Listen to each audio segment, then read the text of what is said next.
let's jump into our next round. Okay, Kyle, this might be my favorite. I want to. Here's what is very important for a head coach to know in any basketball program. Okay, who's your guy? Who is your guy? And there are several guys.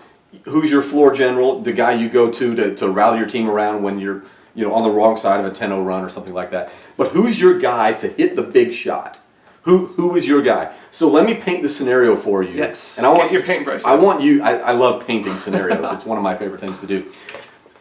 The Shockers are down 1 with 20 seconds left. We've rarely seen that in the past. But the Shockers are down 1 with 20 seconds left. Wichita State has the ball. They call a timeout. They're going to draw up a play. Who does Greg Marshall draw up that play for? Who is your go-to guy to make the game-winning shot when it's all on the line? Yeah, and so you have options. I have options. We have plenty of options. Yep. I'm a numbers man. Okay. And so I'd have to go with either Bryson Bush or Jacob Hers because they're both shooting 100% for the season. What? Don't make me turn this video around. Go home. Now they're both shooting 1 for 1 for the season. Okay. So it's a small percentage-wise. So I'm obviously kidding here. I advise against that. That is just why seeing you're in that that chair and you're not in Greg Marshall's bust chair. here. I think it's got to be Landry Shamet. Landry Shamet Yes, is your pick. He is the biggest playmaker right now. Okay. He's, I'd say, the best shooter right now. Okay. And he's the guy that I trust when the chips are down and we need a bucket. Okay.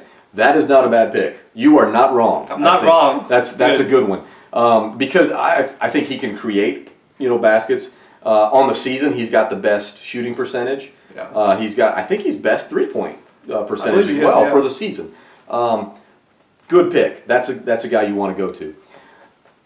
I've got a different name. Really? Okay. Wow. I'm not saying you're wrong, but is this a walk-on? I'm going to go with Connor Frankamp. Okay. As the guy, and here's the reason why. If you look, numbers guy right here, in conference play, his numbers are better than Landry Shamet.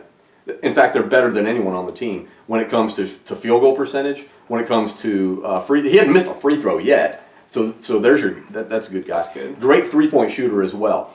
And I think we're seeing him create a little bit more. Especially now, the scenario I painted said you're down 1. If you're down 2, I think you definitely go Connor. You need a 3-pointer, right? Yeah, just depends on the scenario. And there are other guys who can hit threes as well. And Landry Shamet, certainly, I think he's shooting on the season. He's shooting better than Connor at the 3. But in conference play, Connor has really developed into, I think, what Shocker fans were hoping for. Yeah, and he kind of has taken a while to develop. Yes. He's finally looking like his high school self, where he was super confident, aggressive. Mm-hmm. I know he's a big Kobe Bryant fan, so he kind of has that Mamba blood right now. And so that's a great pick. Do you remember when he first came in? He went to KU first. Right. And it just didn't work out. No. I don't know that they were into developing players like Connor needed to be developed. They were more like the one-and-done kind of guys. But then Connor came back to Wichita, and boy, right off the bat, he was not what people were hoping he would be. He was more timid. He would not pull the trigger. There was a learning curve there. There was, yeah. And I think it surprised a lot of Shocker fans. It surprised me because we kept hearing reports how he was this elite shooter in practice, and then in game time, his shot wasn't there. But yes. I have to applaud him because whatever he's done the past couple of years, it's paid off, and boy, he's tremendous right now. Do you remember the moment in the Houston game where he hit a 3, and then they came down, and I think Shaq hit a 3 too, and there was a big run, big momentum. There were 4 threes in a row. Yes, yeah. And then we've got all the momentum, and then Connor comes down on a fast break. Somebody had a steal. Connor comes down on a fast break and pulls up from like 25 feet near the top of the key. Yeah, at least and an just NBA three. Drills it. Yeah. Oh, yeah. And it forces Houston to call a timeout. And in that moment, it was like, that is what we have wanted all along from Connor Frankamp.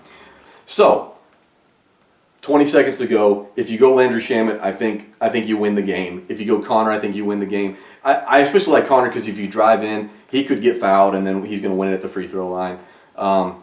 You could make an argument to go into Shaq inside and he's going to make a move and probably get fouled and maybe go to the free throw line.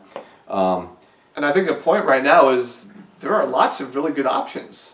Yes. I mean, Yeah. Shamet, Yeah. Frankamp, you mentioned Shaq, McDuffie, he's come back and Yeah. he looked fantastic against Houston. Yeah. And boy, Yeah, whatever play you might drive up, and it's another whole thing if you need a 3, then there's a Right. whole other discussion. But I want to see that. And as a fan, I want to see the Shockers blow out every team and look really good. But I kind of want to see what it would look like for Greg Marshall to have to draw up a play last minute. But I think they kind of need that experience because they're not going to be blowouts in every game in the tournament. Yeah, NCAA that's tournament. true. That's true. And so when they're playing Kentucky and it's going to come down to that last second shot. Oh my goodness, yeah, probably. In that 7-10 matchup. Okay, let's ask this: who's your guy? Reply to us on Facebook, on Twitter at Shockerland. Who is your guy to take the last shot? It might be one we've said, or it might be somebody else. Find us there on Facebook or on Twitter, and let us know who's your guy to take the last shot.